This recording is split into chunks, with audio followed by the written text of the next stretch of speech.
Op die golfbaan is 'n groot week op die manskalender. Beroepsgolf, dit is die meesters, die eerste major van die jaar wat hierdie week begin, donderdag, en dit maak sonderdag klaar. Organiseerders het egter hulle hande vol op hierdie stadium met weer. Die maandag se weer lyk nie baie goed vir eerste dag oefenrondes nie. Die organiseerders ook gesê dat toeskouers moet vir eers nie op die eerste dag opdaag vir die oefenrondes nie. Dit is die Augusta golfbaan wat ook nog herstel van die groot effek van Hurricane Helene van verlede jaar, wat baie skade aangerig het en verskeie bome wat omgeval het op die golfbaan.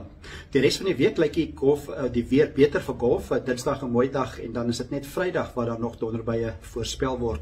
Verdedigende kampioen in hierdie toernooi is Scottie Scheffler. Hy is die wêreld se nommer 1 speler, hy is van Amerika.